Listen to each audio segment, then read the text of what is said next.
Over the years, I noticed some patterns for which technical roles and TPMs in particular struggle to pass leadership or cultural fit or behavioral interviews.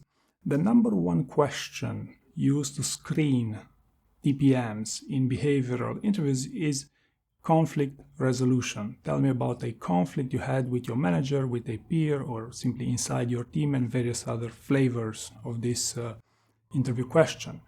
For example, when I asked this question to a TPM with 20 years of experience, they simply answered, Dan, I've never had any major conflicts throughout my career simply because I'm a very likable person.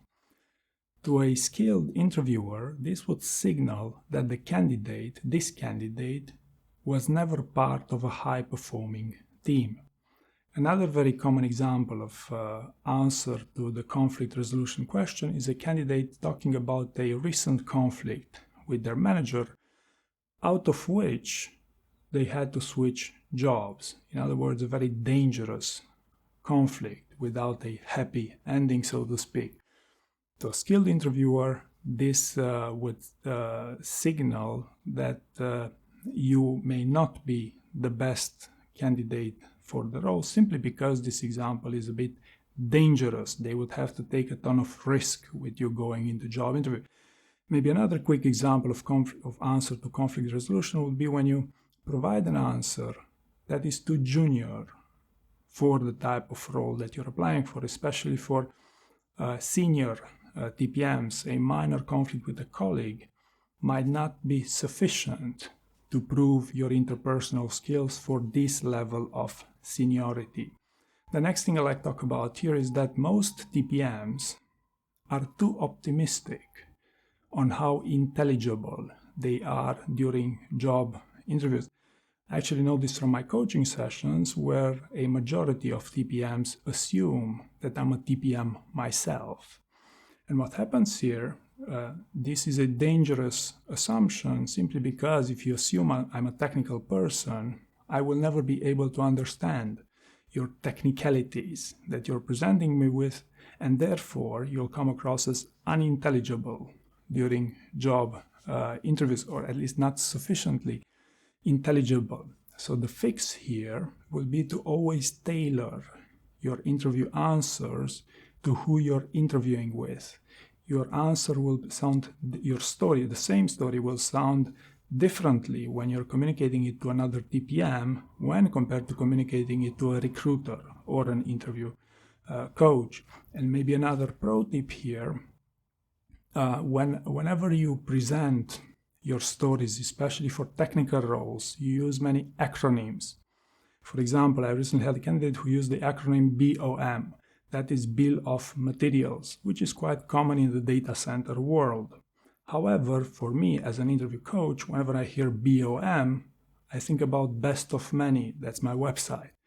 So if you have the slightest doubt that your interviewer might not be familiar with an acronym, simply mention it in full. Bill of Materials, that is the first time, and then it's going to be clear moving forward. Next thing I like to talk about here is technical roles and TPMs, including senior TPMs, will have a hard time reading their interviewer or reading their room. Many TPMs are a bit shy in these interviews, especially in leadership type of interviews, when also a minority of TPMs are also a bit aggressive. Now, what do I mean about when I say shy?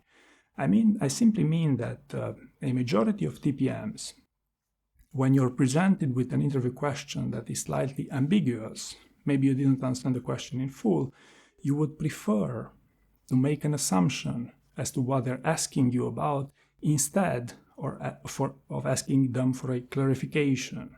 Right? If you didn't understand it, you could say you didn't understand it. If the question is a bit vague, you could ask them to be more specific. Right?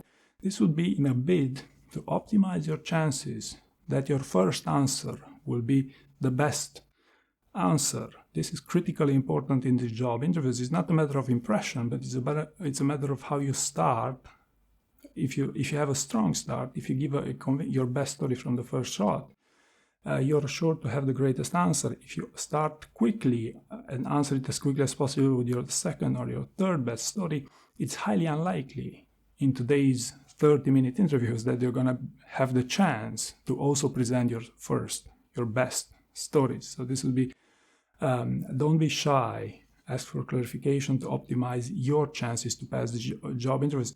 Also, if you feel, and most of the time, most interviewers are well-intentioned, they try to help you during these job interviews by signaling if they don't like something. Subtly, not everyone will interrupt you. But if you feel like something is off, it's your job, it's your responsibility not to be shy, to be upfront. Hey, you know what, is this what you're looking for? If not, I have another example that I can come up with. But reading the room is a critically important skill, especially for leadership style job interviews. Also, an example of aggressive, what do I mean by this? Well, I simply mean some TPMs have a tendency to repeatedly interrupt your interviewer in a bid to prove them, hey, you know what, I'm a subject matter expert, I know what I'm talking about here. This may not come across as you expect it, especially in leadership interviews and especially with non-technical candidates. Next thing I like to talk about here is something that you may already be familiar with. And I found that candidates, including TPMs, who prepare their job interviews using AI or who prepare their interview answers using AI are extremely likely to bluff in job interviews and in leadership interviews in particular.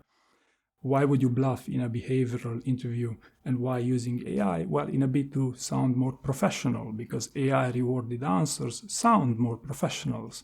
So to be clear, or you would want to bluff in a bit to sound more senior, to signal seniority in your role.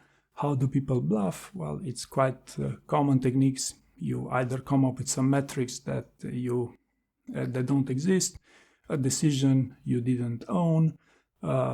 Sometimes people use hands-off language to signal superiority and these sort of things. Now, does bluffing work in job interviews? And I must tell you that in the screening rounds, you are far more likely to get away with bluffing your way through that screening round when compared to a final interview round where you have multiple interviewers and more senior interviewers and more engaged interviewers that will listen specifically for bluffing. Another very common scenario here, especially for screening rounds, is some candidates are really good at it in the screening round to the extent that the recruiter will say, wow, you even look more senior than we actually thought you are. What if we invited you for a more senior role to get into a final interview stage? And most candidates would say, yes, of course, why not? Why wouldn't I be interested in an even more senior role? And then, when you go through those final interview rounds for a role you have nothing in common with, well, other than maybe you reported to such a guy previously, then you realize this was a deadly mistake. So bluffing your way through interviews has never been so overrated as nowadays. And let me just close with another note here. Some people call this executive communication. I simply call it sloppy delivery. What happens here is that for senior TPMs and for any TPM and technical roles at the core, your priority, you would say, is always the technical side. So if the priority, the main thing is your technical side, why would you obsess on the details on your introductory statement? In my experience, this is something you should take particularly seriously, because the way you deliver your introductory statement can set the tone to how you are perceived in these job interviews. Also, what you may not be familiar with is that you as a TPM, as someone not particularly skilled at interviewing others, you are extremely easy to read, when compared to a salesperson during a job interview. And there's no such thing as a perfect candidate. There's no such thing as a perfect job. So My point here is that the more you practice your delivery, and if you want, you may call it again executive communication, the more that will show in the first place during the job interviews. And interviewers appreciate when people prepare leadership interviews, especially for TPM roles, right? But overall, your performance, you'll interview a lot more confidently and you'll give better answers. I hope you found this useful, and thank you very much for watching.